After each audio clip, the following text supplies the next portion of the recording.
வணக்கம். இன்றைய மாவட்ட செய்திகள்.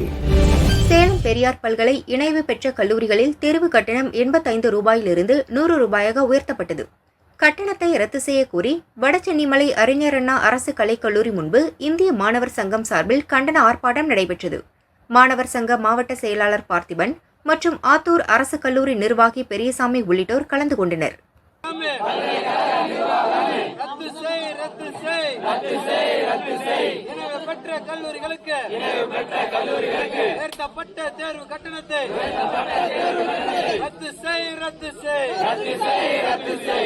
புதுச்சேரி தொண்டமாநத்தம் மாங்குளம் கிராமத்தில் கடந்த 3 மாதங்களாக குடிநீர் சப்ளை இல்லை.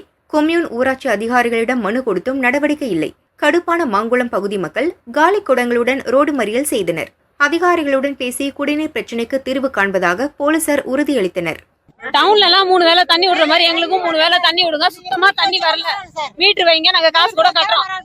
3 வேளை தண்ணி விடணும். சும்மா 2 மணி நேரம் 1/2 மணி நேரம் தான் தண்ணி வருது. அந்த தண்ணியே சீரா வருது. அப்புறம் நாங்க எப்படி பிடிக்கிறது? பிள்ளைங்களை எப்படி ஸ்கூலுக்கு அனுப்புறது? 1/2 மணி நேரம் தான் தண்ணியே வருது. அந்த தண்ணி ரொம்ப சீரா வருது. அப்புறம் எப்படி பிடிப்பாங்க தண்ணி? ஸ்கூலுக்கு பசங்க கிளப்ப முடியல. இப்பதான் சண்டை போடுறாங்க. வேலைக்கு கிளப்ப முடியல. எப்படி அப்புறம் தண்ணி இல்லாம என்ன பண்ண முடியும்? 3 மாசமா எங்களுக்கு தண்ணி வரல. தண்ணி ஊரெல்லாம் பைப் போட்ட உடனே எங்களுக்கு தண்ணி நின்று போச்சு. நாங்க ஒரு 80 வீடு இருக்கிறோம். அந்த 80 வீட்டுல நாங்க எப்படி சார் பழைக்கிறது? தண்ணிலாம் என்ன பண்ண முடியும்? எப்படி ஸ்கூலுக்கு போக முடியுமா? நாங்க வேலைக்கு போக முடியுமா? இல்ல நாங்க மத்த வேலை செய்ய முடியுமா? நாங்க கூலி வேலை செய்ய போறோம். தண்ணி இருந்தா தானே நாங்க போக முடியும் பழைக்க. நாங்க யாரும் கவர்மெண்ட் வேலை செய்யல. எங்களுக்கு யாரும் சம்பாரிச்சு கொடுக்குறோம்ல. நாங்க தண்ணி குடி தண்ணி பிடிச்சி வச்சுட்டு தான் போகலாம். வெளியில போறோம்னா நாங்க தண்ணில எந்த ஜீவமும் பழைக்காது.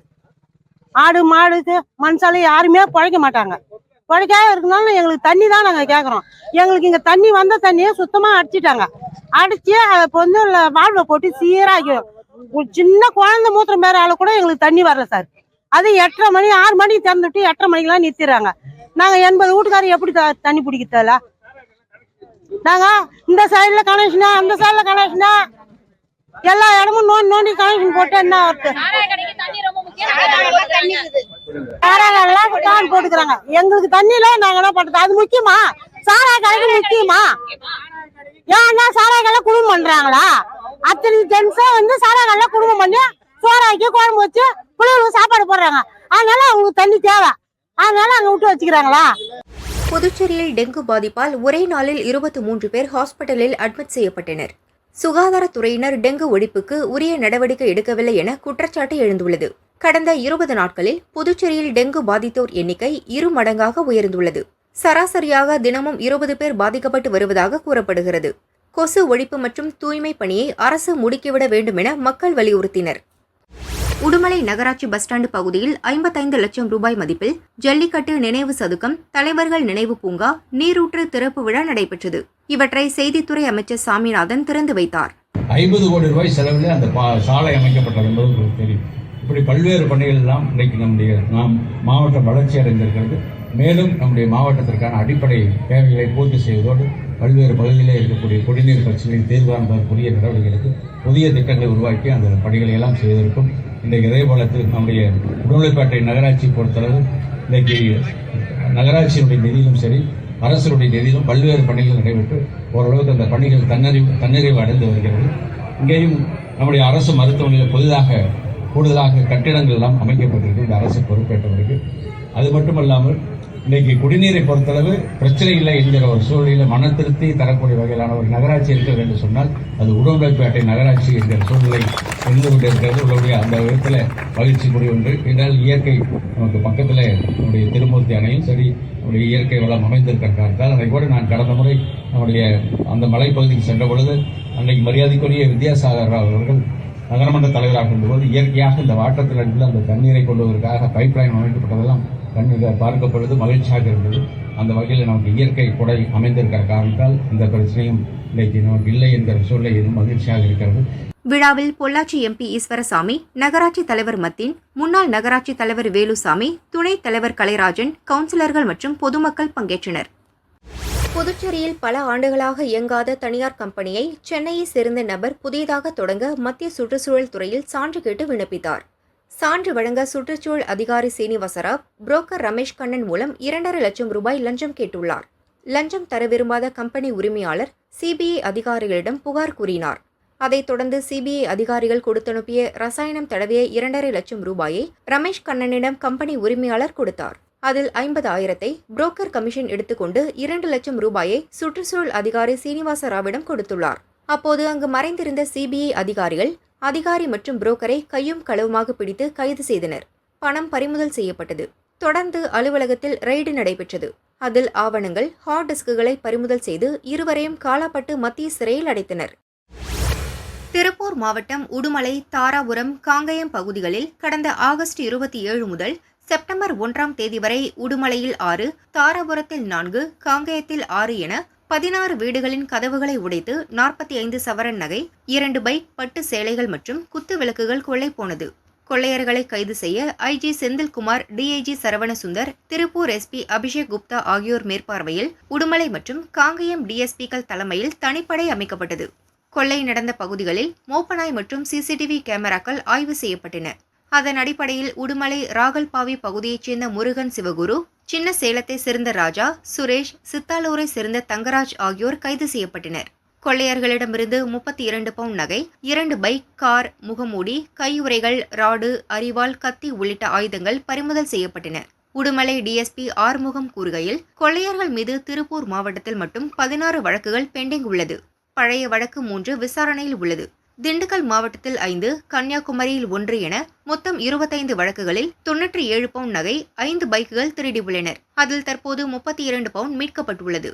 கொள்ளையன் ராஜா மற்றும் தங்கராஜ் மீது 19 வழக்குகள், சுரேஷ் மீது 15 வழக்குகள், முருகன் சிவகுரு மீது 20க்கும் மேற்பட்ட வழக்குகள் பெண்டிங் உள்ளது என்றார். கொள்ளையர்களை பிடித்த தனிப்படை இன்ஸ்பெக்டர்கள் உடுமலை கோபாலகிருஷ்ணன், அவினாசி சோமசுந்தரம், காங்கயம் விவேகானந்தன், எஸ்ஐக்கள் அமுல் ஆரோக்கியதாஸ், பஞ்சலிங்கம், பாலமுருகன், விஜயகுமார், சந்திரன் மற்றும் போலீசாரை எஸ்பி பாராட்டினார். திருச்சி சமயபுரம் மாரியம்மன் கோவிலில் உண்டியல் காணிக்கை எண்ணப்பட்டது. பக்தர்கள் காணிக்கையாக செலுத்திய 1,77,82,683 ரூபாய், 3 கிலோ 785 கிராம் தங்கம், 4 கிலோ 430 கிராம் வெள்ளி மற்றும் வெளிநாட்டு கரன்சிகள் காணிக்கையாக கிடைத்தன. கோவையில் கடந்த பிப்ரவரி 12ஆம் தேதி ஆவாரம்பாளையத்தில் ரவுடி சத்யபாண்டி கொலை செய்யப்பட்டார். இந்த வழக்கில் நாகர்கோயிலைச் சேர்ந்த ரவுடி ஆல்வின் கைது செய்யப்பட்டு கோவை மத்திய சிறையில் அடைக்கப்பட்டார். ஜாமீனில் வெளியே வந்த அவர் மீண்டும் சரணடையாமல் தலைமறைவாக இருந்தார். அவர் கோவை கொடிஷியா மைதானத்தில் இருப்பதாக போலீசாருக்கு தகவல் வந்தது. பீலமேடு போலீசார் அவரை கைது செய்ய முயன்றபோது போலீஸ் ஏட்டு ராஜ்குமாரை கத்தியால் ஆல்வின் குத்திவிட்டு தப்பிக்க முயன்றார். அவரை எஸ்ஐ கார்த்திகேயன் துப்பாக்கியால் கால் முட்டியில் சுட்டு பிடித்தார். காயமடைந்த ஏட்டு ராஜ்குமார், ரவுடி ஆல்வின் ஆகியோர் அரசு ஹாஸ்பிட்டலில் அட்மிட் செய்யப்பட்டனர். நீலகிரி மாவட்டம் குன்னூர் தென்னிந்திய தேயிலை தோட்ட அதிபர்கள் சங்கத்தின் 131வது மாநாடு மற்றும் சிறப்பு கண்காட்சி நடைபெற்றது. இன்று நடந்த மாநாட்டில் மத்திய வர்த்தக மற்றும் தொழில்துறை அமைச்சக இயக்குநர் நீரஜ் கோபா தோட்ட பயிர்களின் சவால்கள் குறித்து பேசினார். கடல் பொருட்கள் ஏற்றுமதி மேம்பாட்டு ஆணைய தலைவர் தொட்டா வெங்கடசாமி தலைமை வகித்தார். Kannan Devan Harrison plantation, Kodanad, green tea estate Chamraj உட்பட பல்வேறு தேயிலை தொழிற்சாலைகளுக்கு 38 தங்க தேயிலை விருதுகள் வழங்கப்பட்டன. தேயிலை வாரிய செயல் இயக்குநர் முத்துக்குமார், உபாசி தலைவர் ஸ்ரீதரன், துணைத் தலைவர் பொதுச் செயலாளர் சஞ்சித் உட்பட பலர் பங்கேற்றனர். கடல் பொருட்கள் ஏற்றுமதி மேம்பாட்டு ஆணைய தலைவர் தொட்டா வெங்கடசாமி செய்தியாளர்களிடம் கூறியதாவது: நமது நாட்டில் சவால்கள் நிறைந்த தொழில்களில் தோட்டத் தொழிலும் ஒன்று. இந்த சவால்களை எதிர்கொள்வது, அதற்கான தீர்வு காண்பது ஆகியவை தொழில் மேம்பட முக்கிய காரணிகளாகும். நம் நாட்டில் கடல்வாழ் உயிரினங்கள், கடல் உற்பத்தி ஏற்றுமதிக்கான சிறப்பு பொருளாதார மண்டலம் எர்ணாகுளத்தில் உள்ளது. அதேபோல் தேயிலை, காஃபி, ரப்பர் உள்ளிட்ட தோட்டப்பயிர்கள் அதிகம் பயிரிடுவதால் ஆராய்ச்சி மற்றும் தொழில் மேம்பாட்டு ஊக்குவிக்க சிறப்பு பொருளாதார மேம்பாட்டு மண்டலம் அமைத்து நிதி ஒதுக்கீடு செய்வது காலத்தின் கட்டாயம். மதிப்பு கூட்டப்பட்ட பொருட்களுக்கு சர்வதேச சந்தையில் அதிக விலை கிடைக்கிறது. இதனை ஊக்குவித்தால் தரம் வாய்ந்த உற்பத்தியால் சர்வதேச அளவில் தோட்டப்பயிர்களுக்கு தனி சந்தையை உருவாக்க முடியும். இதன் மூலம் உற்பத்தியாளர்கள் மற்றும் விவசாயிகளுக்கு உரிய விலை கிடைக்கும் என்றார். திருச்சி மாவட்டத்தில் ஆபரேஷன் அகழி என்ற பெயரில் அதிரடி சோதனை நடைபெற்றது. தனிப்படை போலீசார் ரவுடி சரித்திர பட்டியலில் உள்ளவர்களின் விவரங்களை சேகரித்தனர். பட்டியலில் உள்ளவர்களின் வீடு, அவர்கள் தொடர்புடைய இடங்களில் போலீசார் சோதனை நடத்தினர். அதில் அவர்களுக்கு தொடர்பு இல்லாத 258 சொத்து ஆவணங்கள், 68 வங்கிக் கணக்கு புத்தகங்கள், 75 ப்ரோ நோட்டுகள், 82 நிரப்பப்படாத வங்கி காசோலைகள், 18 மொபைல் போன்கள், 84 சிம் கார்டுகள் மற்றும் பிற ஆவணங்கள் கைப்பற்றப்பட்டன. அதில் ஐஜேகே மாநில இளைஞரணி செயலாளராக பதவி வகித்து வரும் மைக்கேல் சுரேஷ் வீட்டிலிருந்து கணக்கில் வராத 66 அசல் பத்திரங்கள், 31 புதுச்சேரி மது பாட்டில்கள் கைப்பற்றப்பட்டன. நில அபகரிப்பு தொடர்பாக கட்ட பஞ்சாயத்தில் ஈடுபட்ட எடமலைப்பட்டி புதூர் சந்திரமௌலி வீட்டை சோதனை செய்தனர். காரில் ஏறி தப்ப முயன்ற சந்திரமௌலி கைது செய்யப்பட்டார். கார் மற்றும் ஆயுதங்களை பறிமுதல் செய்தனர். நாம் தமிழர் கட்சி மாவட்ட பொறுப்பில் இருந்த சந்திரமௌலி போலீஸ் சரித்திர பதிவேடு குற்றவாளி என்பது தெரியவந்தது. மேலும் தப்பி ஓடிய நாம் தமிழர் கட்சியைச் சேர்ந்த நிர்வாகிகள் 2 போலீசார் தேடுகின்றனர்.